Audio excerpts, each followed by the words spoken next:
Welcome everybody. Tim, what are we talking about today? Today, we are talking about the top secrets of making your next investment property a winner. I will just get the screen up here. Just give me 1 second. It's the technical stuff that gets us every time. Yeah, we're not trained investment gurus here. We've been doing it for a long time, but with the technical stuff, we will get better at it. But anyway, we just want to congratulate a lot of people that became members this week. We had a huge week with new members. So welcome if you're online tonight. If not, you'll be getting this recording anyway. And here is a nice family, Pastor Shane and his family, who sold a beautiful place in Christie Park. A shout out to those guys. And for the people that are new to us, we'll just give you a little bit of background about myself and Tim. Once again, my name's Azad Chandler for the people joining us. And I'm Tim Desautels. And Tim and myself, we've been investment realtors for going on 16 years, Tim? 16 years. And we became realtors. We were investors first. We became realtors. From day one, we were teaching people how to invest in real estate. We've done over 1,000 transactions for our clients and for ourselves in total. So our experience comes from all of those deals, which is awesome for you guys out there. You get to benefit from that. And the difference from us and other investment groups, we don't sugarcoat anything. Okay, we get people calling us all the time. We've written 2 books. One's called 1 Million Reasons to Buy Real Estate. If you haven't read it, it's a free download. So you must read that if you're coming to hang out with us. And then the second book is called Fearless Real Estate. That is a book for sale online. It's roughly $20. And the Fearless Real Estate is all about taking action and taking that fear out of becoming fearless. It relays tons of stories about what our clients have done, all the different strategies they've done. We'll go through a lot of those strategies throughout this seminar, but everything from buy and hold to flipping to lease options to rent own, all of those things our clients are doing right now. So it's all in that book and it's all relatable. And what we notice is a lot of these people, they're not rich people doing this investing thing.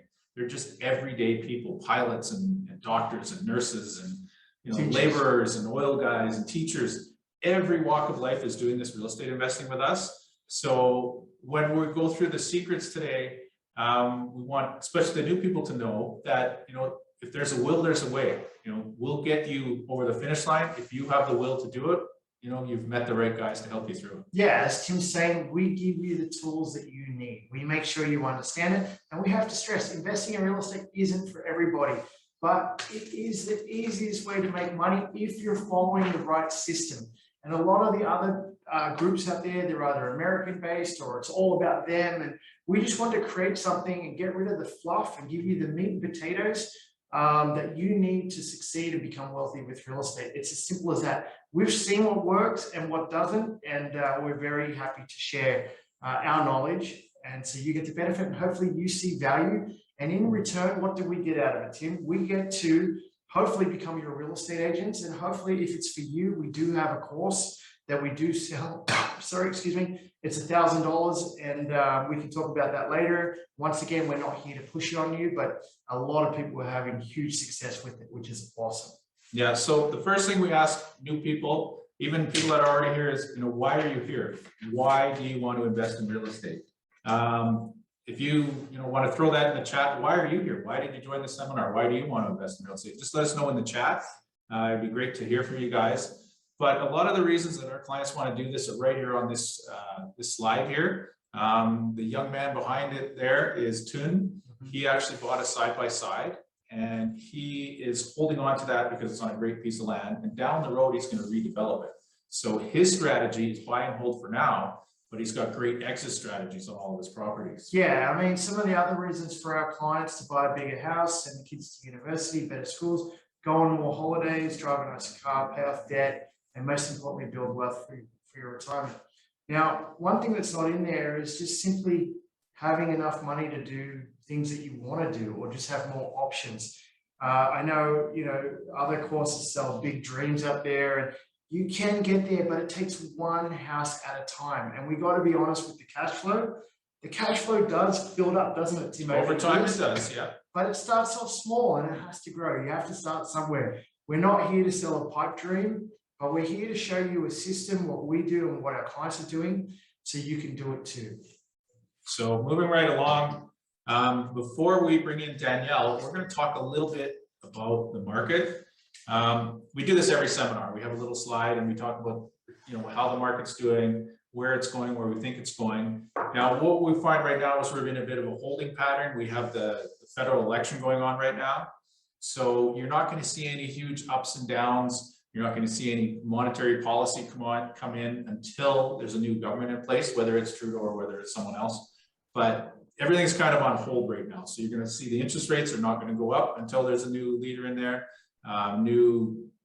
Every one of them is talking about, every party is talking about how they're going to change the housing industry in Canada, but we don't know which one's going to get in, or whether they're going to have a majority government or a minority. So things are kind of in a waiting pattern.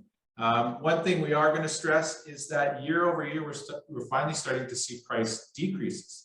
So if you look at the bottom right-hand corner of the slide there, the average price for the total average price for August, or for September, sorry, to date, is actually down compared to September of 2020.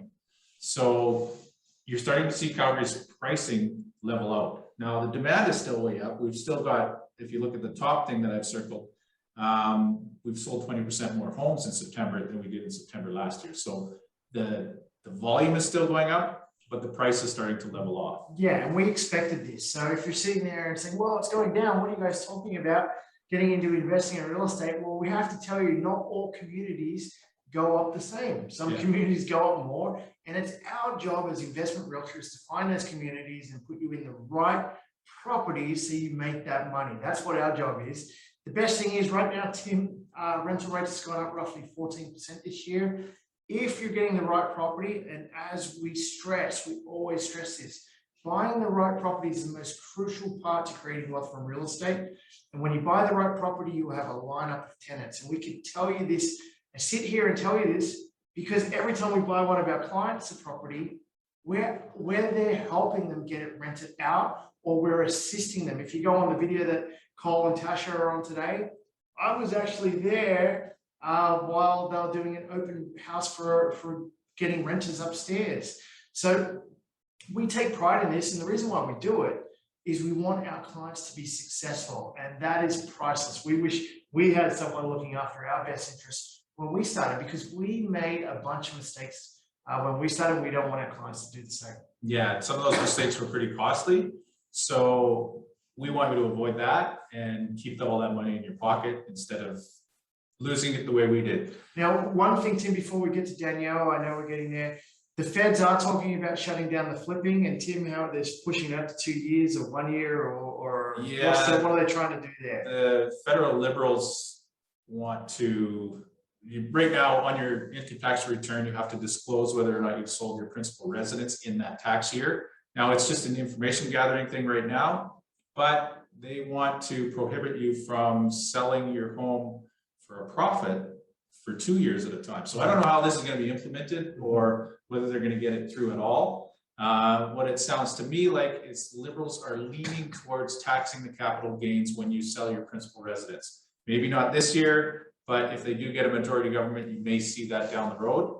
So just be warned about that. And we can give you, Tim and I talk about it all the time, we think it's the craziest thing ever.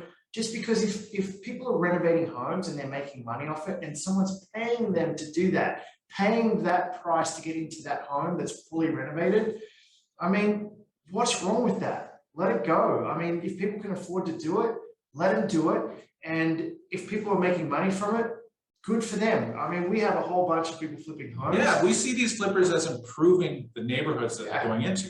They're buying these old, grandma's houses, dilapidated houses, rundown houses. We went into a hoarder house last year that someone bought and fixed up. So what they're doing is they're rejuvenating these neighborhoods and they're improving the neighborhoods. So if they can make a profit off of that, we're all for it. Yeah, we have no idea why they're going after that. I mean, they got cool things in Toronto and Vancouver, but at the same time, let people renovate these homes, let the houses get nicer on your street.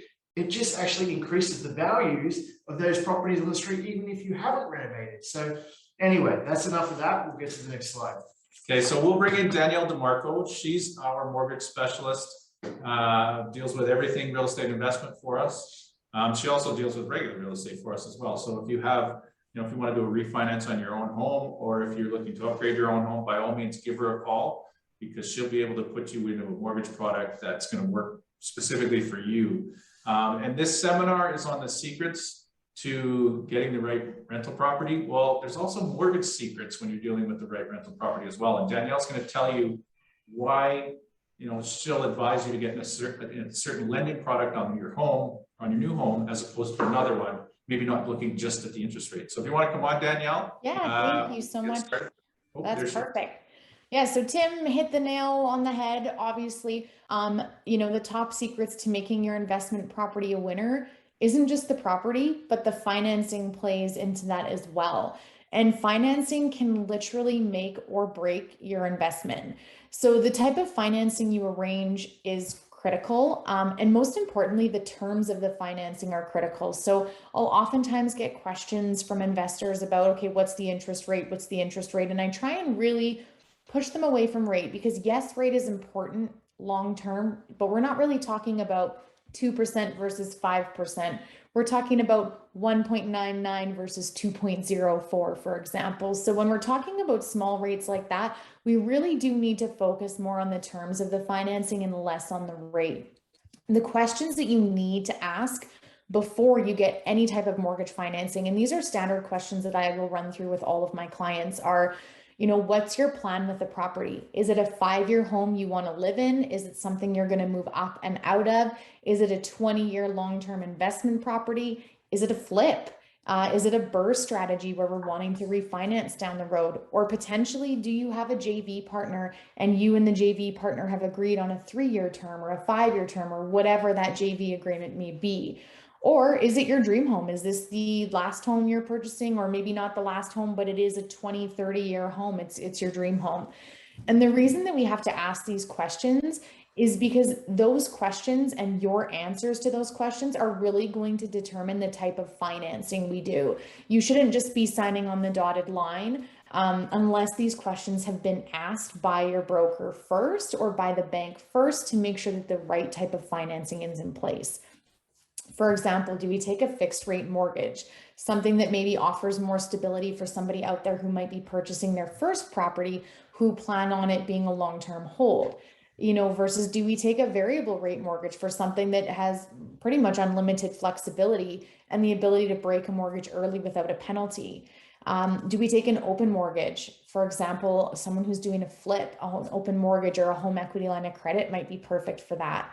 Or do we go to a major bank on a BRRRR strategy where you're planning on refinancing down the road? And there's some major banks that offer multiple component mortgages. So we can have that first mortgage, do that full renovation, 8, 10, 12 months down the road, refinance, add on a second component without having to break the first or incur any type of penalty at all.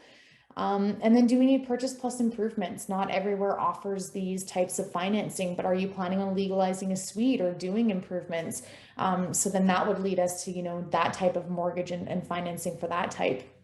So knowing the terms of your mortgage, not just which bank or what the interest rate is actually more critical to the success of your property and whether or not you're going to end up with a good investment. Oftentimes people don't realize, but penalties, depending on the balance of your mortgage, the time left, and what interest rates are at the time that you break the mortgage, I've seen penalties over $30,000. Well, if you're doing a flip strategy or a BRRRR strategy or really any type of investment strategy, those penalties can eat into all of your profits, if not the majority of your profits. So really, again, understanding those terms is going to be more critical than that 0.05 or 0.1% interest rate.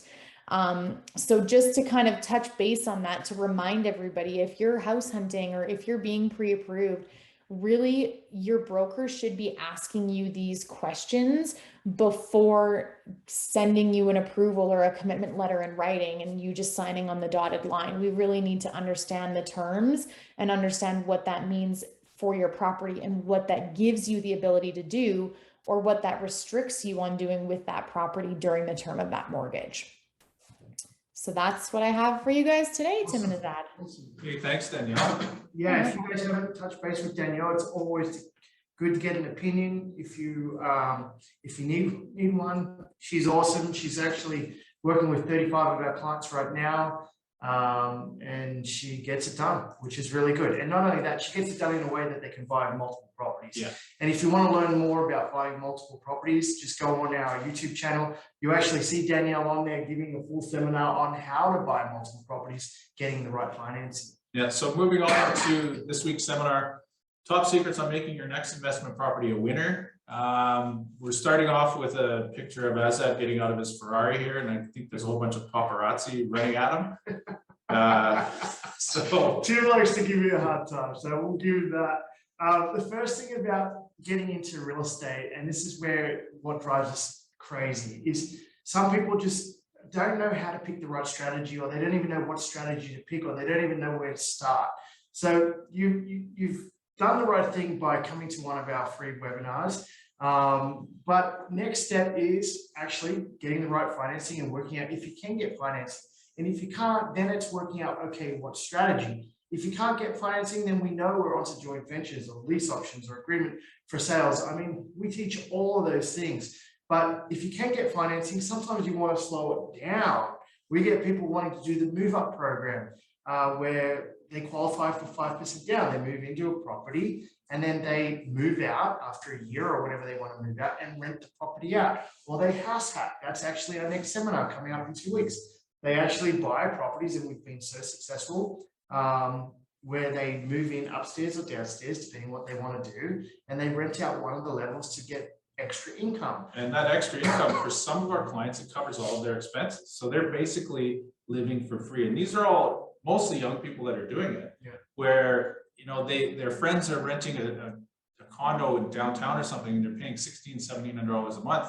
Well, these guys and gals, they're going out and they're buying a suited property. They're living in the basement. Someone's renting upstairs, and they're paying $0 to live. You know, they may have to pay for their internet and gaming and stuff like that, but most of them, you know, their expenses are very, very small, and they're living basically for free. So that's what house hacking is. And like Azad said, we'll get into it next week. Yeah, and so working out the right strategy. I know we're working with the young guy right now, Carlos, who wants to do the BRRRR strategy, and we're helping him with that. And the BRRRR strategy, you actually have to find properties that you can add value to, so the value goes up enough so you can pull some of that equity out and go again. There's all different strategies. We've got clients sometimes that have to reshuffle their portfolio because they're not cash flowing enough, and it's just eating them alive. So there's all different strategies, but it's working with professionals, hopefully us, and working out exactly what is the best strategy for you. Sometimes some strategies are just too stressful, like flipping homes. We've had people come to us saying, yeah, I want to flip homes. And we're like, okay, you've got 2 kids, you work a full-time job, your wife's at home with the kids, you're going to have a divorce if you go and do that. So we've actually had to say to people, you know what, we don't think that's a good idea. But yeah, you have to understand, because if you get into the wrong strategy, you can lose money and you can lose time. Yeah, and no matter which strategy you pick or which strategy you're best at, one of 2 things has to happen. Is it going to grow your wealth, either now or down the road? And are you going to generate some passive income through it?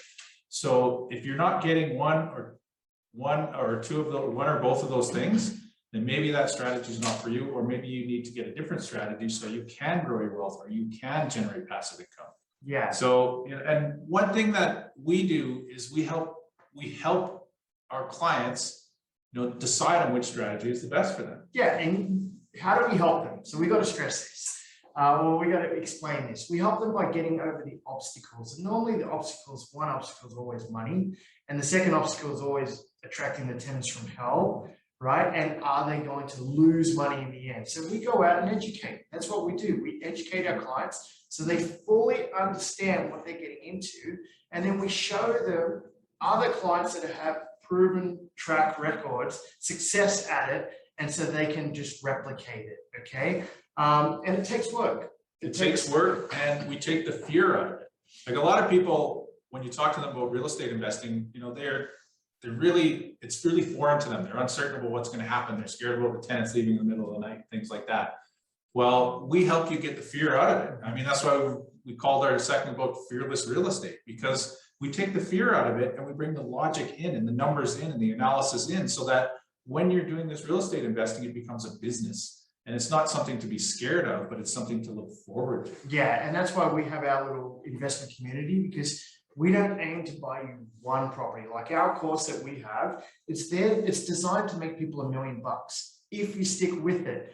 And by doing that, we're not doing that in 1 year, Tim. Like the course is a lifetime membership. So once people do our course, we aim to be part of their lives for the rest of their time investing. Yeah. Anyway, we'll move on. So we'll move on to the first secret here. To some of you, it's a secret. To some of you, it's not. One thing that most investors want to see out of their real estate, actually all investors want to see out of their real estate, is capital growth. So is the property going to increase their capital holdings over time? Yeah. So let's talk about property growth, okay, capital growth. So first you have to understand property cycles, okay? So if you're new to us, we always drum into our new investors about property cycles, and some people need a refresher. So the market always goes up and down. We've been in this for over 20 years investing in real estate. We've been realtors for 16 years, and we've been through 3 recessions. So we can honestly tell you that the market has gone up and down 3 times.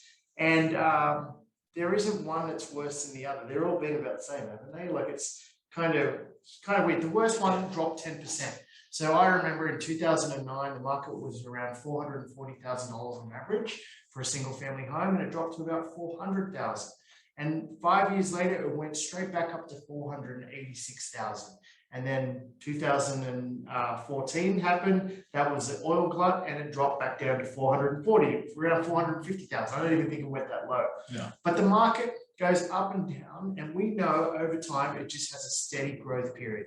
Now we factor that at 3.5%. Well, that's actually Calgary's historical growth rate. So if you go back 75 years in Calgary, the average growth rate, the average annual growth rate over the last 75 years is 3.5% per year. Yeah, so we factor our numbers always on 3.5. You don't have to do that. If you're calling today from a different city, you'd have to work out what your average is, and then you stick that into your analysis, okay? So the first thing is working out what suburbs are doing.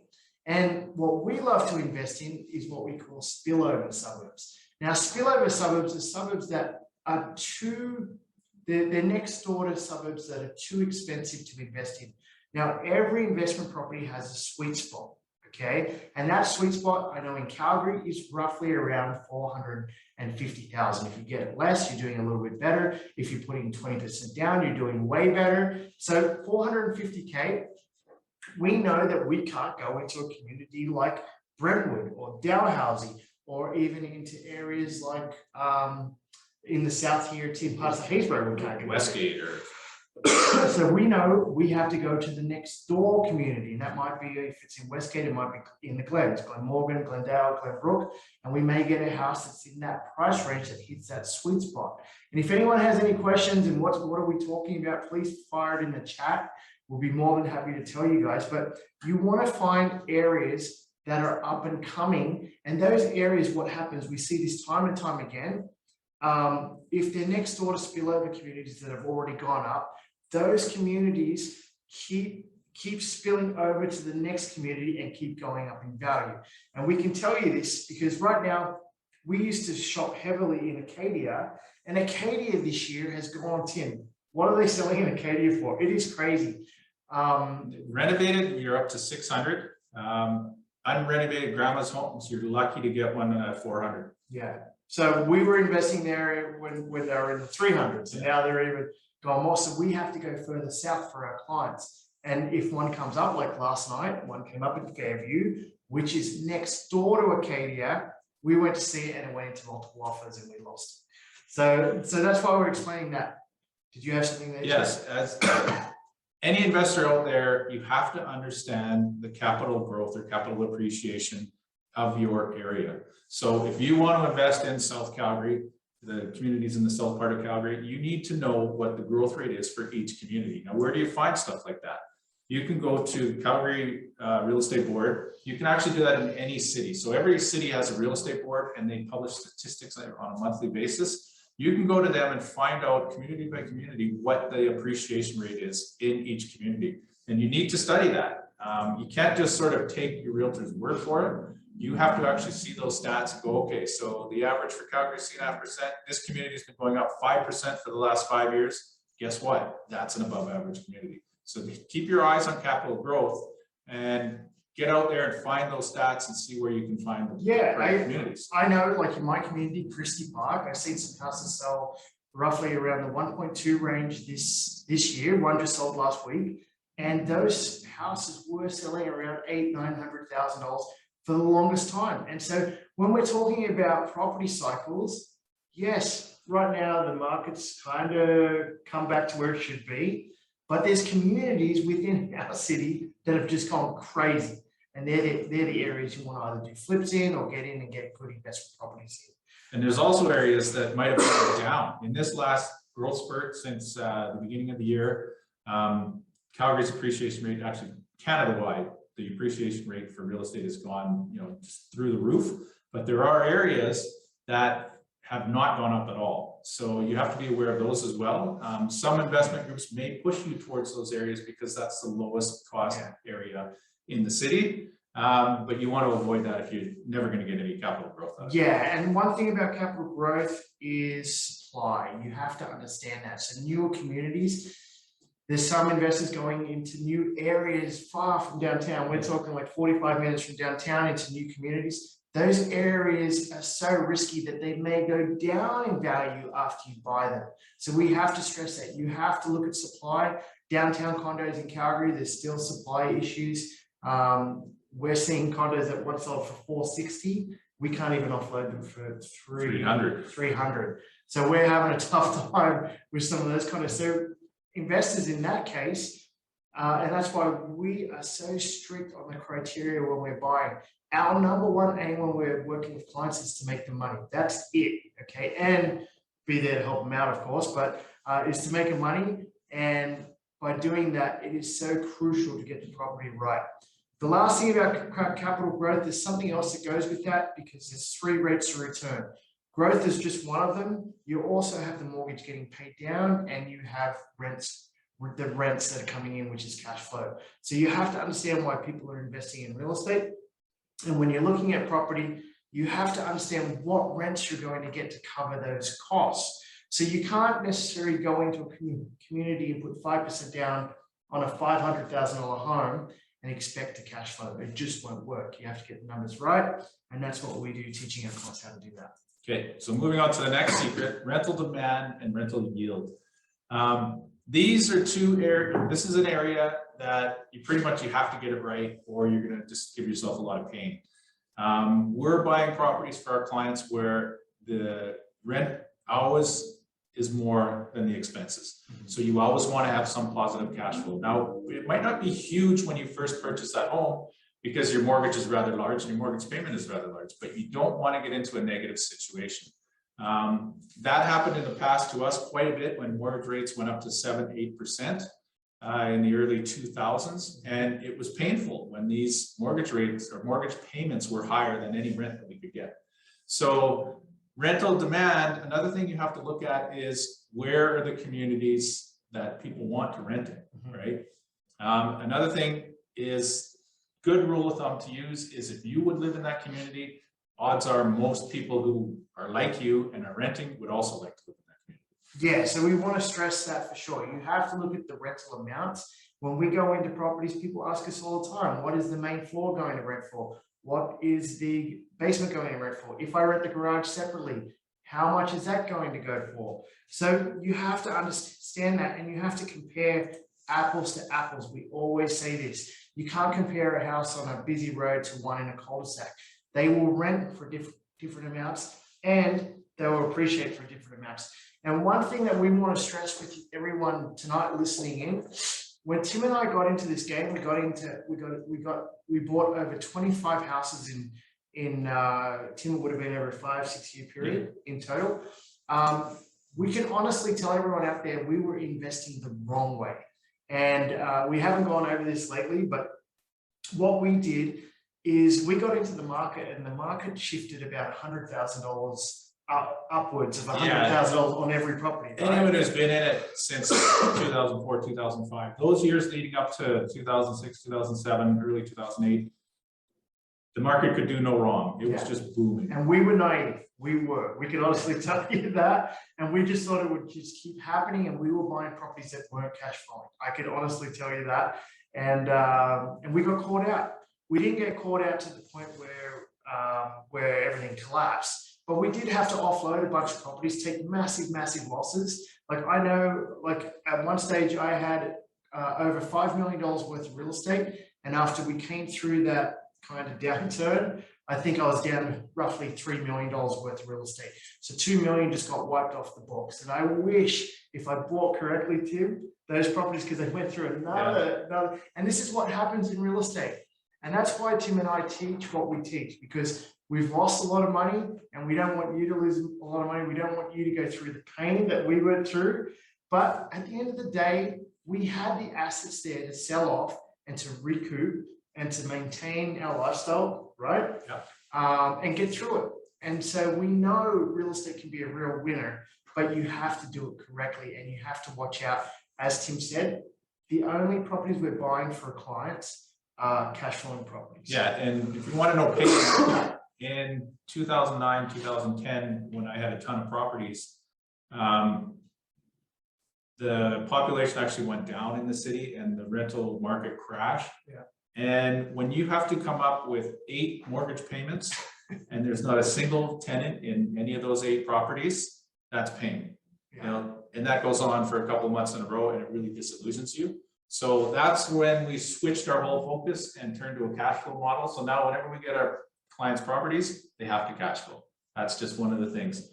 And about finding out about rental rates, where do you find those statistics? Again, you can go to StatsCan, go on their site, and they'll tell you these rental rates for each city, for each community, things like that.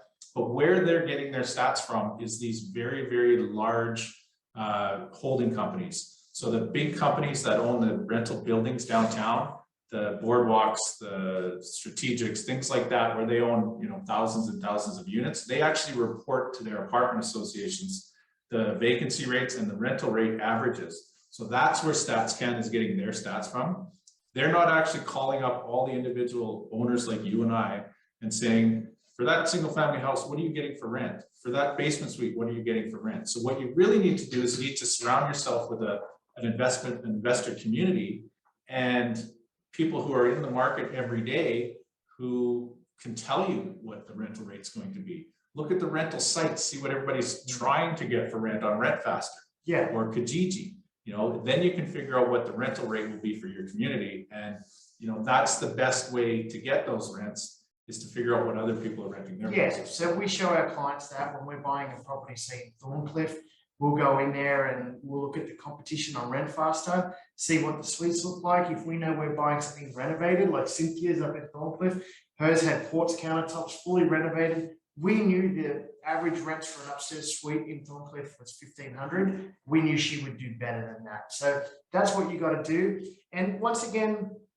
going through capital growth and rental demand and yield, this magic thing happens in real estate, and it happens time and time again. We're not here to tell you that you're going to get rich quick and make 100 grand overnight, but this magic thing does happen.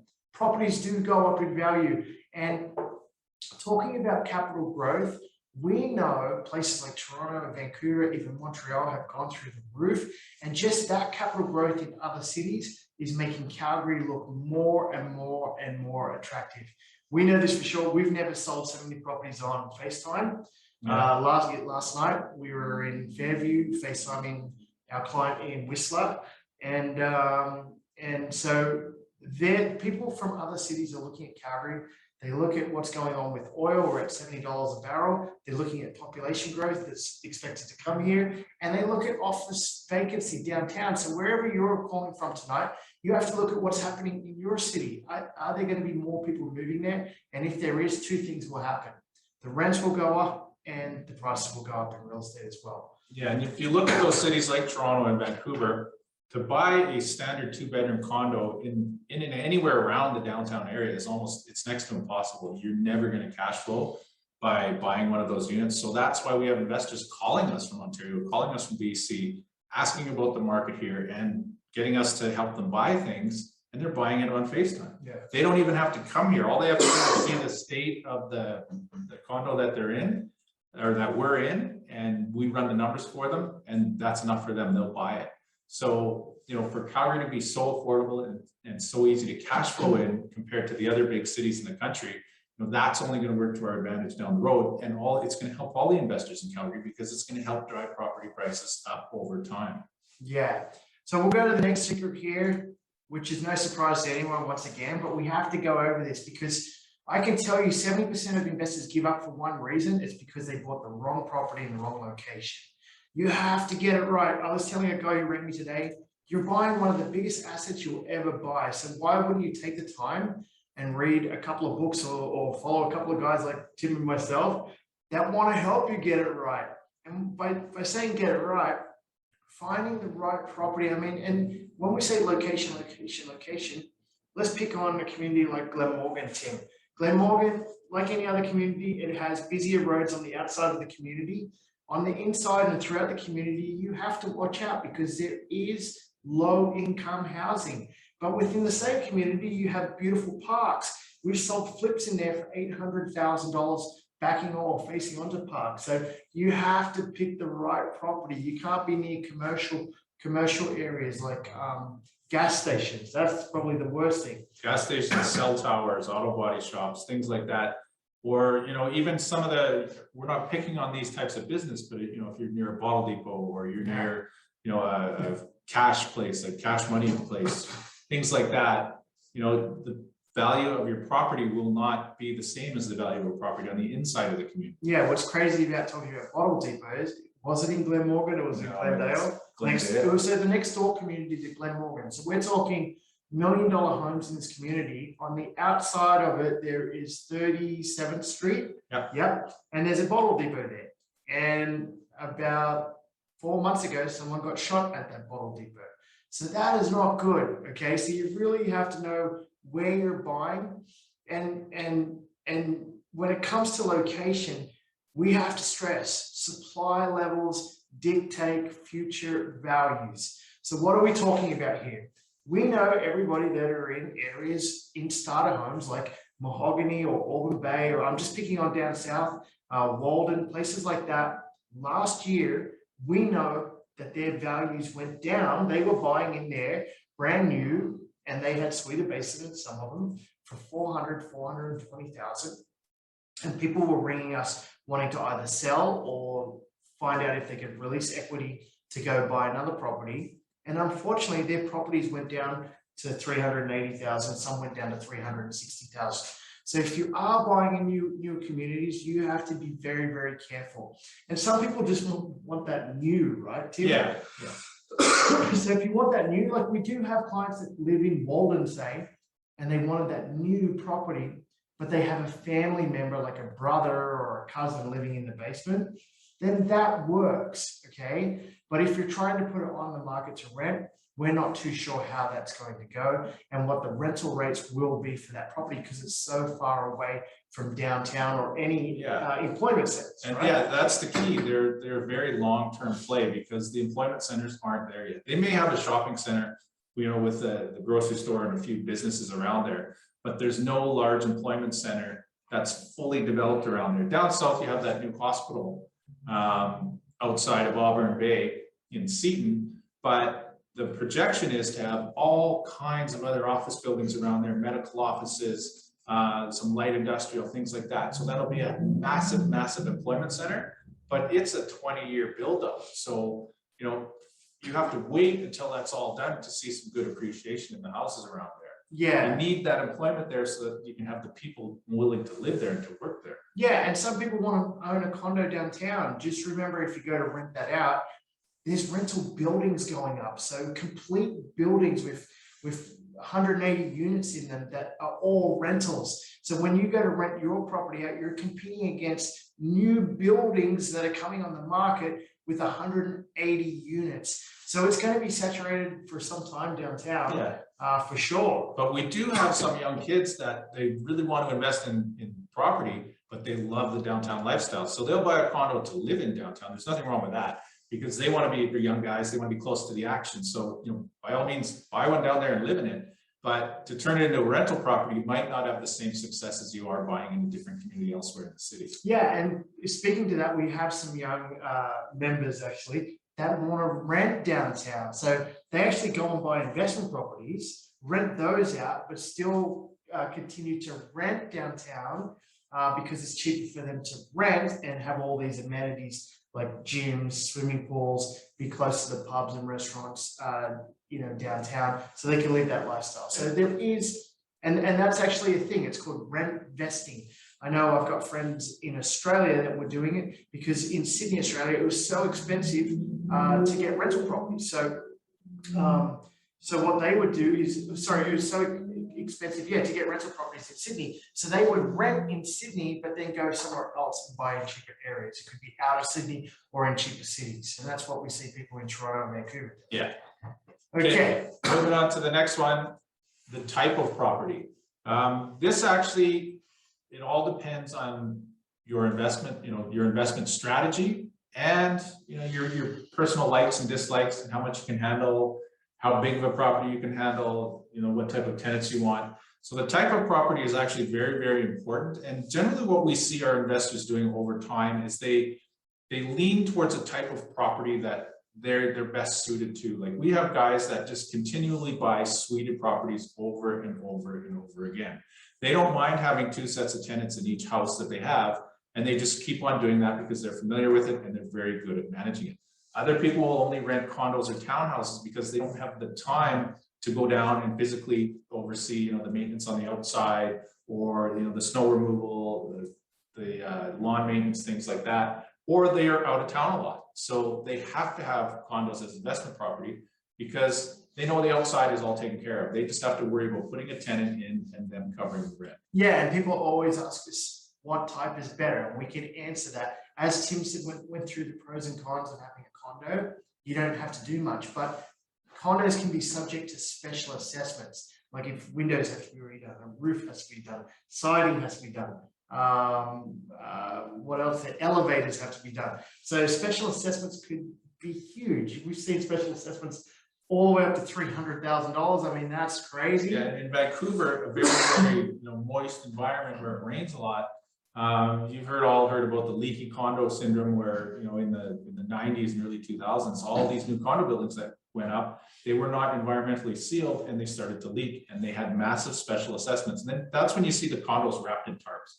When you see a condo that's wrapped in a tarp, they're redoing the exterior because there was some problem with it, and every unit owner is paying for that. Yeah, so condos, and one other thing with condos is that you're buying into a board of a condo board, right? And we have to stress, sometimes the condo boards can make the wrong decision, okay? Like spending a lot of money on certain things, and you're stuck with that if they get the votes. So you have to remember that you don't really have control over those things, and condo fees can continue, if it's mismanaged, continue to go up.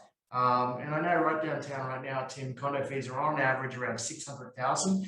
And one thing about condos, and if you're listening to this video, when you're buying a brand new condo from a developer or when it's being built, the condo fees are always going to be lower. We can tell you they're roughly going to be around $280 per month. Now they do that for a reason, so it looks more attractive to move in.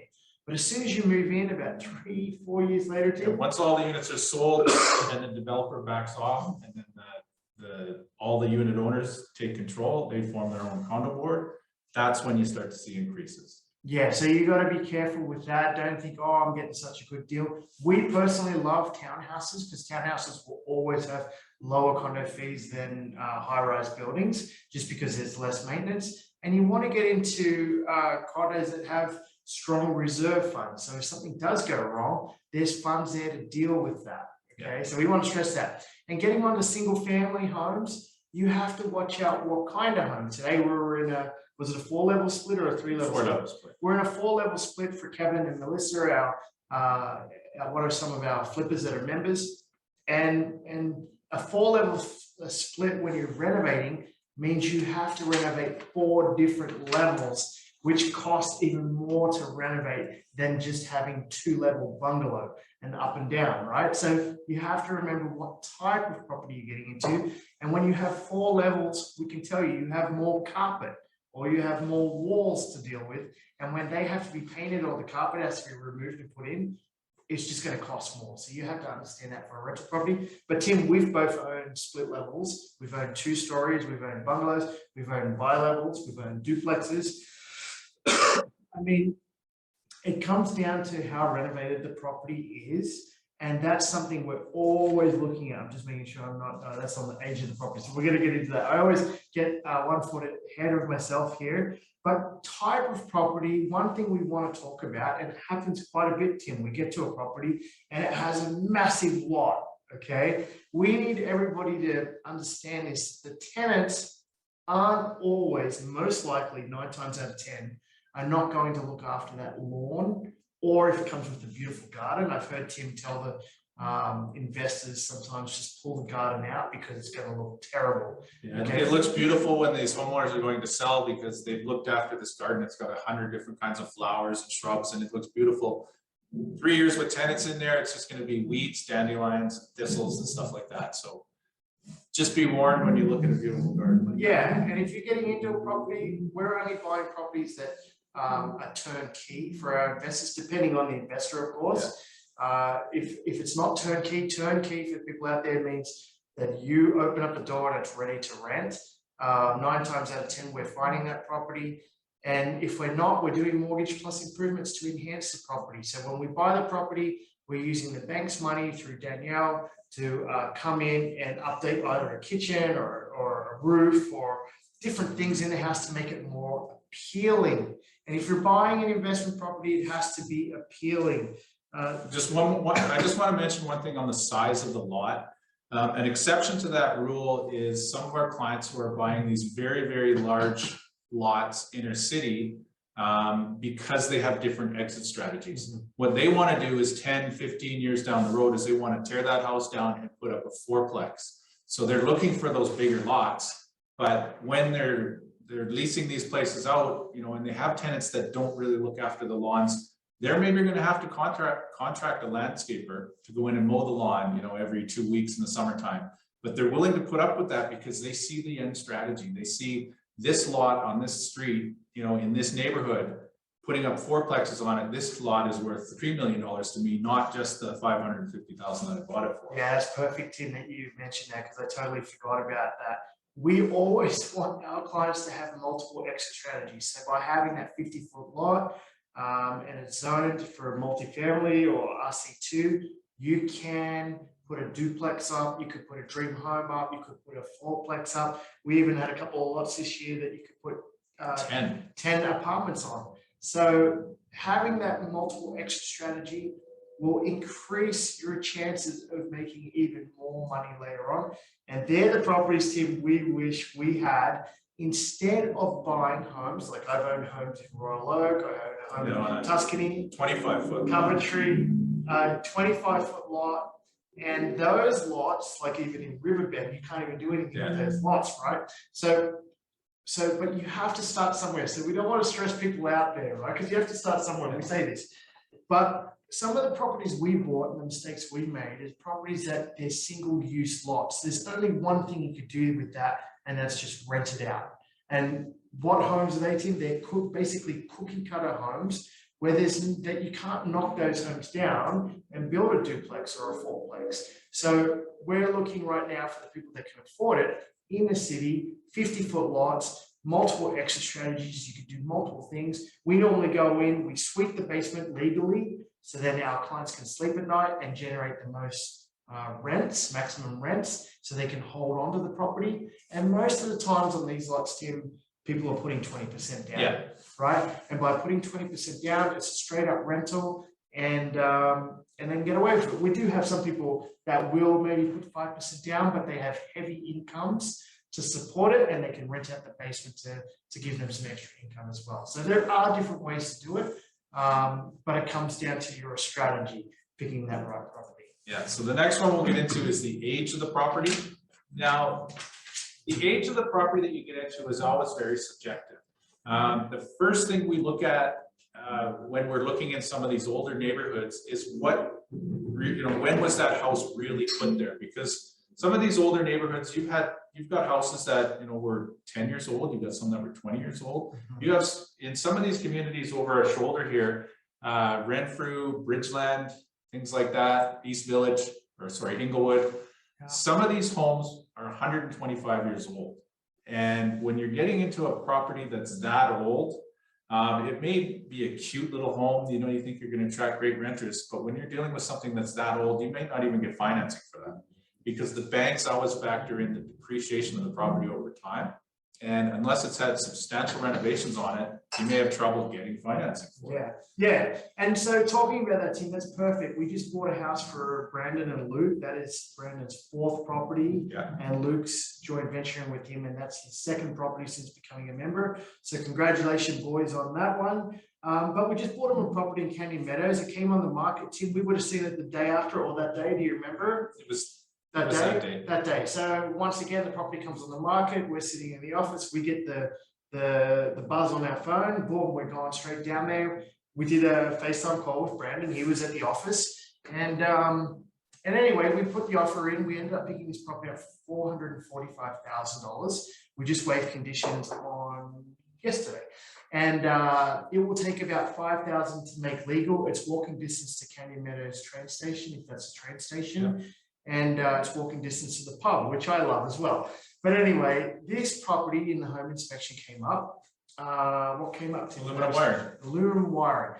And so we need to talk about a couple of these things that come up, and what year would Canyon Meadows be? That would be very late 60s, early 70s. Okay, early 60s, 70s. So we could tell you that the whole neighborhood has this wiring, most likely. Okay. And I know in my, and we're going to talk about poly B in a second. I know my community has poly B in it. So, but getting back to the wiring, our clients were like, oh, should we be nervous? What about it? Aluminum wiring just needs some maintenance over time. Electricians go in there, and what do, Tim, when they go in there? Well, let's go back up a little bit. The aluminum wiring, what they used it because copper prices were very, very high at the time, so they switched over to aluminum in house building. But aluminum, it contracts, it shrinks, and it grows and shrinks and grows and shrinks. But when temperature things fluctuate, and what you can get is a little separation at the points where you're plugging it in, and it can cause sparks and cause a fire.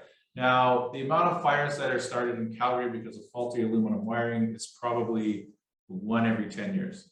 So what we're seeing is some insurance companies are not insuring the homes unless you do certain remediation. What that means is every electrical outlet, the electricians come in and they pigtail the outlet with copper wire so that it really tightens up the connection. So you're not going to get this loosening up of the aluminum wiring. So it's an expense to the homeowner. It may cost a couple $1,000s to do the whole home, but you don't have to rip the wires out of the wall, which is the impression that everybody thinks they have to do when they hear about aluminum wiring. Yeah, and if you ring your insurance company like they did, and the insurance company, because this is their 4th property for Brandon, the insurance company he was using said they wouldn't insure it.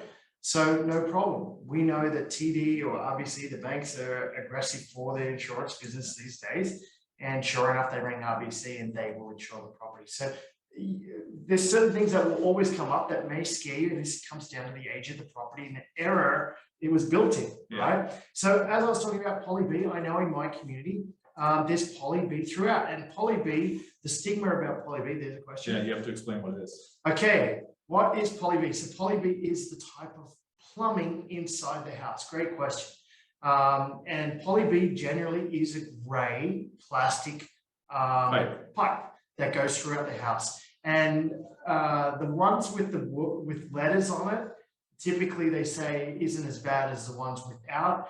And the story with poly B plumbing is that if it was stored in the sun, so if the house was built in the summer, say, and it was stored outside, the sun actually caused an erosion there, right? Yeah, so it can, at the joints, cracks can form and the pipe can split. And it's terrible because what happens is you could get a leak on, if you have, if you have it. Normally in my community, it's 2-story homes. So you could get a leak all the way upstairs and it will be leaking somewhere completely different and people can't find where the leak's coming from and it becomes very, very frustrating. Now, it hasn't happened to me as of yet, and I know when I bought my home that I looked past it, and I can tell you why I looked past it, because I know next door there's a community called Aspen, and for a 3,000 square foot home in Aspen, you're looking at about 1.5 million probably. And in my community at the time, I was buying just above 800,000. So I know for sure that even though my home is older and I'd have to update over time, and if I had to rip out the poly B, it's just a cost I'd have to deal with. So you have to really look at case by case if it's worth it. And communities in the southwest like Signal Hill and Christie Park and Strathcona, and that would be down south, similar age communities. Yeah, so one's built in the 80s and early 90s. Yeah, I know Mackenzie Lake, that was built back then. Same style homes. Coach Hill's another one up on the hill. They will all have poly B, and some people will just be a major turnoff for them. And so you really have to look at the value, what you're getting in those communities for that. Yeah, and what you have to realize is that pretty much any home that you buy, unless it's brand new, is not going to be built to today's building code. The building codes have changed over time throughout history, so that the earlier the home was built, the more suspect things you may find on it. Now, whether you can live with that or not, that's a personal choice. A lot of our investors will look past a lot of this stuff because there's really nothing you can do about it. You're not going to, short of tearing the house down and building a brand new house, you're not going to rectify every single problem. And most people know this, whether they're tenants or whether they're homeowners. They'll move into a community or a house, it's safe, it's relatively well built, they like the area. If there's aluminum wiring, they don't really have a problem with that. So it all depends on your comfort level with the style of build. Now, there's other things like asbestos. Asbestos can be in some of the siding, it could be in the popcorn ceilings, it can be in the floor, it could be in the attic in the insulation. Most of the time it's sealed into whatever it is. I mean, anyone who went to school in the 50s, 60s, 70s, 80s, and 90s, those school floors in the hallways, those tiles that are pretty much indestructible, they're all full of asbestos. Now, the reason that the schools use them is because they're indestructible. You cannot break those tiles. Or they feel like vinyl tiles, but you can't scrape them. You can't. It's what the heat shields for the re-entry vehicles for the Apollo mission were made of, asbestos. So it's pretty much indestructible. But once you start breaking it up, so if you're renovating homes, you start breaking this stuff up, then the asbestos fibers get in the air, and then it's dangerous. But as long as it's sealed into the floor, most of our renovators will just floor right over it. They'll put hardwood over top of it or vinyl plank or whatever. Or even right now it's in the siding there. Yeah. If it's got it in the siding, they're just painting right over it. So the key there, Tim, is not to disturb it. Yeah. And we know when we're buying any property, we know exactly, we're looking at the wiring, we're looking at poly B, we're looking at asbestos. And then the last thing is we're looking at updates. Okay, and we need to stress this. So they're the three major concerns that people have. And we can honestly tell you out there that we've bought properties with all three things in it. Yeah. Okay, so our job is to educate our investors so they understand what they're buying and how to deal with it. And most of the time, these things aren't a huge concern at all. But age of the property, we don't mind buying older properties if they've got the right size, right, Tim? If they're a big bungalow, we're always looking for roughly over 1,000 square feet or right around there if we can get it. And if it's 30 years old, we're looking for updates. We're looking for a newer furnace. We're looking for a newer hot water tank, newer windows, newer roof, and there's some updates inside as well. And if it's got that, it's going to be appealing to the tenants. Yeah. The final thing I want to talk about the age of a property is the electrical service coming into the house. Some of the very older neighborhoods, if the houses have not been upgraded, back in the day, they used to bring 60 amp service into the house. Now that's, if you want to put that into perspective, your stove runs off of a 40 amp fuse. Yeah. And your dryer off a 30 amp or 40 amp. So right there, you're over the 60. So if you have an older property that's, just got 60 amp service coming in and it's suited, you got two stoves running at the same time, two dryers at the same time, you're going to start blowing fuses. And we know that when we go in. And so you have to know that when you're buying a property, because it's going to cost you to upgrade that panel. Yeah. And it's probably to bring the service in, you're looking at that $3,000 in. Yep. Roughly. Okay. So we don't want to scare you guys, but you have to know what you're getting so you don't have to deal with it later on and fork out the money. And we come across these, talking about Ryan Day. He bought in Collingwood. Was that Collingwood or it was near Sate? I think it was Collingwood. No, Mount Pleasant, somewhere near there. Mount Pleasant, he bought a suited property, and we knew straight away that that panel wasn't going to be sufficient for that property, and you have to update it over time.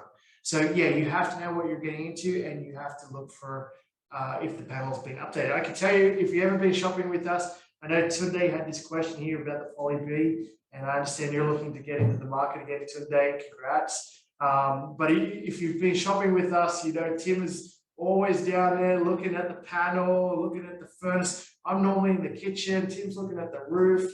I mean, it's good times. We're making sure that you guys. That's all about the fluff. Yeah, I'm about the fluff, and I'm like, yes, the mechanics. This is going to be a great rental property. Everyone's going to rent it, no problem. Here's the rents. Tim's working out. Okay, we can't buy this property. The panel's older. He's a little bit country, I'm a little bit rock and roll.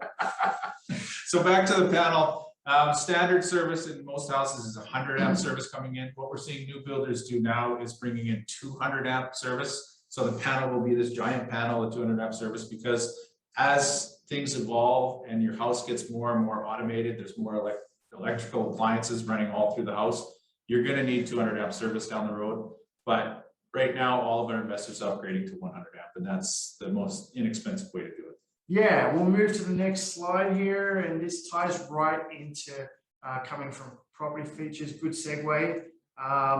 Coming from age of the property is the updates, and what does the property have to offer the tenants, okay, or yourself? As Tim just said, if you're prepared to live in it, it's likely that it's going to be easy to rent out. It's got to be appealing. We walk into properties. There's some properties we go into. I have to be honest with you guys.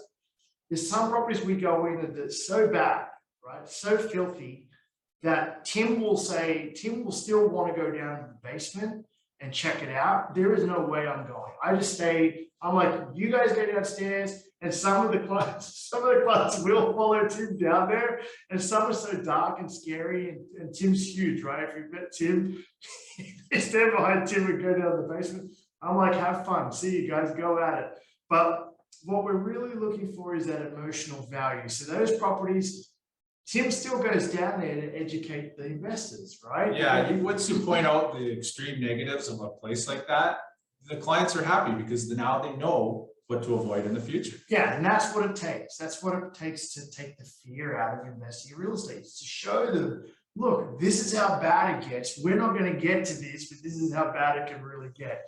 But what does that property have to offer? Is it near a golf course? Is it near a school? Is it near shopping? Is it walking distance? Is there transportation close by? What does it feel like on the property? Is the backyard private? We were in a property today, and it was a little bit higher than next door. Or was it the other way around? I can't remember. But guess what? The neighbors could look straight into your backyard. So straight away, that's going to be uncomfortable being in that backyard. We just knew it straight away. So you have to understand what is better than that. We talk about the Huntington Hills property. That's hard to come by. They had a garage just off the right side of the property. And the way that the house was built, the garage, it was an L-shaped property with the garage sticking out. And you come off the kitchen dining area. Huntington Hills goes straight up a hill from, say, Deerfoot Trail all the way up to Nose Hill. So the whole community slopes upwards. Yeah, and this house, you come off the kitchen, you're on the deck of the garage. Like, the deck is huge because it was a double car garage, and you're looking at views all the way to the airport, and it was just stunning. And we just knew just that emotional value, people going out there, people seeing that property, they're going to love it. Another thing to look at is how much light is coming in the property. If it's dark, it's going to turn people off. So you have to really look at that. And then some features can be too good. I say this to Tim all the time. Like the Fairview property we were in last night for the investor from Whistler that wanted to buy it. I said to Tim before we left here, I said, Tim, I think it's too nice. And you guys at home might be thinking, why would Azad say it's too nice? It's because if it has really nice hardwood floors, tenants may not look after the hardwood floors and damage them and cost you money. And that's why we go for vinyl plank. Yeah, so what you want to do is you see, show homes, the current style is sort of white or off-white walls and a darker hardwood floor, lots of pot lights. Lots of light like that. So if you look at your rental property, you put some nice vinyl plank, inexpensive on the floor. It looks like hardwood. You paint the walls a whitish color so it brightens it up. It looks like a show home, but you're not at show home type costs. Yeah. So you're giving the tenants that living space that they're looking in a new, fresh place. That's an appeal to them. That's an emotional appeal. Yeah, I know one of my rental properties has brand new Samsung appliances throughout, like gas range, everything. I was nervous. I'm like, geez, we better get good tenants. And fortunately enough, my JV partner has done great. We get premium rents for it because it looks beautiful. But if your property does have really, really good features like that, you have to make sure your tenant selection is top notch because they're gonna look after it. So yeah, if anyone has any other questions, let us know. We'll move on to the next slide here. Here's Tasha and Cole. See, I told you Cole was a good looking guy. Yeah, good looking guy. I think Tasha makes it better looking. Anyway, these guys just bought their house hacking. We're actually doing a full seminar on house hacking next time round. But yeah, like basically you have to look at all different factors when buying an investment property. We don't want to scare people out there. That's why we've actually put together a whole program around it, which we'll tell you a little bit about. So the first things first, if you got in late tonight and you haven't read our book, 1 Million Reasons to Buy Real Estate, it's a quick read. It's a great read. It gives you the facts about investing in real estate. We wrote it because we think everybody should be investing in real estate because we think it's the easiest way to make money, especially if you're following a system. So please download it. You can get it on our website, calgaryrealestatewealth.com. It's a free download. You get it straight into your inbox. Once you've got it, which is great. We do have a question here, please. If 4 people want to get to a rental property together, do they do a JV first before approaching the bank to buy with 4 names of the property? Okay, great question. I'll just read that out quickly. If 4 people, Lizzie's asking, want to buy a property together, and we've seen this time and time again over the years, Tim. We've been doing multiple, Lizzie, so it's not a joint venture really when you have 4 people, it then becomes a syndication.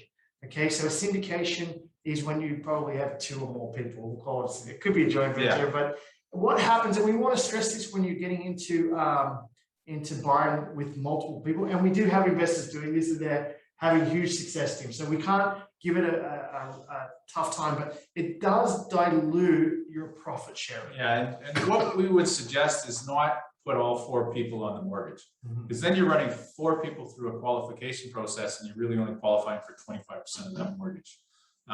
What we would suggest in that case is to have 1 person qualify for the mortgage and then sign a JV agreement in the background, securing the other 3 people's ownership on that property after the fact. Yeah, Cole's saying he's loving the new place, so we've got to come down and check it out. Hopefully you still got beer in the fridge, Cole. Anyway, yeah, so we wouldn't do all 4 people because then you're chewing up all 4 people's credit. Yeah. Just get 1 person to do it, and then the other 3 put in the money or whatever, and you buy it together, and then get the other person to do it. Because then you can come out of this actually owning 4 properties up front, and then another 4 properties. And this is what we've seen from our investors that are having so much success doing it. And what I like about it is that you're spreading your investment properties over town, around town, spreading the risk, you're putting in less money, but you really have to sit down and ask yourself, who is managing the property? You'd have to understand that. Yeah, you hash out your roles that you're going to play in that joint venture before you even go out and look for a property. Yeah. So that's actually a whole other seminar that we have on joint ventures. We teach that. If you want to discuss that with us, please contact us after this, and we can set up a meeting and we can go totally over the joint venture thing. But we're going to have an investment seminar on that. Soon. Yeah, you said you want to do it soon. So, okay, the next thing is about our Fearless Real Estate book. It really is a good read. I think it's about 150 pages, Tim, and it goes through really, really good strategies. It goes through what our clients have been through. It goes through what we've been through, how we've grown, and it teaches you exactly how to take action. And that's why we wrote it, Tim. Yeah, and like I said at the beginning, it goes through our clients' stories and exactly what they're doing with their investment strategies. Every investment strategy out there our clients are doing, we show you their stories in this, and they're having success with it as well. So by reading that, reading about other people's successes, hopefully it inspires you to go out and buy your own real estate and get going on your own real estate investment career. Yeah, so the next thing, once again, we never wanted to be those investors that push this onto you guys at all, but we're actually really, really proud of this. That's really taken off lately. It's been doing really, really good. And what we love, people like Cole and Tashi who said they're loving their place right now. I mean, they're living in their new place for, I think, under $400 a month right now, and they're saving up to buy their second property straight after probably being in their first place under a year. It looks like, or right around a year. For a young couple like that to own 2 properties, they're doing really, really well, and they got all the support they need from us.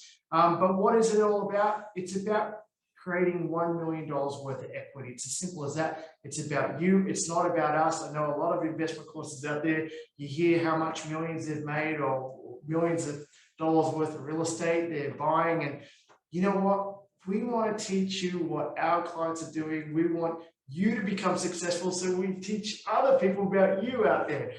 It's $1,000. We're not going to hide that. It's $1,000. Once you pay $1,000, it's a lifetime membership, so you get to hear us for the rest of your life. And the reason why we are charging $1,000 is because we want serious people out there. And we know some other courses. I had someone call me, the members joined yesterday, Tim. Yeah. The latest members just joined yesterday. They were looking at a course in Winnipeg for $9,000, and they decided to jump on our course because they understood that they're getting everything that the $9,000 cost. And we never wanted to get rich off this. We want to stress that to you guys. We want people that actually are going to take action. Okay. Yeah, we want you guys to get rich off of this. That's why we strive to make everybody $1 million in equity, because that's for you. It's not for us. Yeah. We don't participate in your equity. That's all yours. Yeah. And on our website it says you get 60 hours of content. You actually get closer to 100. We just haven't updated that. And the best thing is it's an online library. I think there's over 40 topics in there, and we go through every topic there is in investing, so you can work out if it's for you. The best thing we do is we sit down with you once you become a member through Zoom or in person, and we work out exactly what strategy. And it may be 2 or 3 strategies at once. It may be raising capital, it might be doing joint ventures, whatever it is. And talking about joint ventures, just our documentation, the contracts that you get, the joint venture contract, our lawyers, it cost us $300 just to produce that. And we actually guarantee that the $1,000 you pay to do this course, you'll make it back on your first deal. So that's how confident we are in buying real estate for our clients. And this shouldn't, if you're sitting there and you're wondering, do I have the money to do this? Or, you know, is this for me? We're giving you a lifetime of information to create wealth for yourself for $1,000. I mean, that is just awesome. We paid a lot more money for that. I could tell you the same course, this is better, and I paid $17,000 for it. So I can tell you, is it worth it? It's totally worth it. And the value of the courses that we have at our home offices at home on the shelf, you know, the $6,000 course, the $3,000 course, the $2,000 course. I've got more CDs and books from these old courses that I'll ever get to look at the rest of my life. So, you know, you can go, pardon me, you can go at your own pace. You can go as fast as you can. And we encourage people to take it slow. This isn't a get rich quick scheme that we're in here. The best thing that we've ever heard talk about or say about investment real estate, it's not timing the market. Nobody can really time the market. It's time in the market. If you're in the market long enough, you're going to make your $1 million in equity. Yeah, so we want to stress that it's not a get rich quick scheme. I mean, the people that signed up yesterday, we're meeting them on Friday on Zoom because one person's in Fort Mac and the other one's in Calgary. It's a couple doing it. They're actually friends, they're not a couple. And basically, they're ready to go. They're ready to buy a property. And I have to stress to you guys, we take our time buying properties. I mean, as you know from tonight's seminar, when one comes up, we're out there racing to see it. but we're so selective because we believe you're buying the biggest asset, one of the biggest assets you ever buy, and we need to get that right. And you're hiring us or doing this course to understand, if you're not from this city, to understand how to do it on your own as well. So I know Liz is asking, she's from Ontario, she wants to buy in Calgary. She's just quickly asking should she be buying in the Northeast? So the funny thing about the Northeast, there is some of our worst parts in Calgary in the Northeast. I'm not going to hide that. And we are not going to put our clients into those areas. We know other investment groups that are doing that, and we just wouldn't do it unless you have really, really thick skin. But there's parts of the Northeast that I've owned properties in, and we think that are great, especially along the C train line, where you can get from up there. And I've actually done this myself because I got hail damage on, I think one of my vehicles got hail damage one year, the Mercedes. Remember, I came back from overseas, and the car was just wiped out with hail damage. And I had to go up there and put the car in. I caught the train back down, and I was amazed. It was something like 11 minutes from all the way up in the Northeast to catch the C train all the way downtown. And so it's so close. And what happens, and it's happened time and time again, that people don't really go into the Northeast to invest, but as soon as the Northwest gets too expensive, and this happened a few years ago, you couldn't find a rental property under 600,000. I mean, a full-on bungalow on a 50-foot lot in the Northwest of Calgary, you couldn't find one. So we had no option but to go invest in the Northeast. And guess what happened in the Northeast? Property prices went from 360,000 all the way to 460,000. So we're expecting in the good areas in the Northeast, and there's plenty of them out there, and there's plenty of infrastructure going. Yeah, so it's not fair to group the whole Northeast quadrant into saying that that's a bad place to live, because there are many, many nice places to live within the Northeast. It's just that there are certain pockets that we have to avoid, and we educate our clients on what those are. But the Northeast as a whole, no, most of it is a very good place to rent. Yeah, we just lost a property in Mayland Heights, which is really, really close to downtown, but we just lost one just the other day. So we hope everybody liked tonight. What's the next steps for you? If you did like it, check us out online, check our YouTube channel out. It's getting lots and lots and lots of hits. I mean, Cole and Tasha's video that we just posted has over 4,000 views now. So congratulations, Cole and Tasha, on that one. That's awesome. And it's a great resource to see what our clients are up to. And then if you're interested in the course, if you have any other questions, you can either email us, ring us. And if you're thinking about buying an investment property, if you think it's for you, please email us. We'll get back to you, and we look forward to working. Yeah, even if you just have questions about investment real estate or neighborhoods or things like that, drop us an email, drop us a text. We're more than happy to answer your questions. And if you have to take it further and have more of an interest in investment real estate, call us. You know, we're here to help you out. Yeah, we hope to see you in 2 weeks' time. That one is how to house hack successfully. It's for the young people out there, but if you're looking to do this, maybe you can joint venture with someone that's young that can get into their first property, either live for free or live for very, very little, which we wish, Tim, we were doing way back when I was 25. Imagine that. So we hope you like tonight, and we look forward to seeing you in 2 weeks' time. Yeah, thanks for coming, everybody.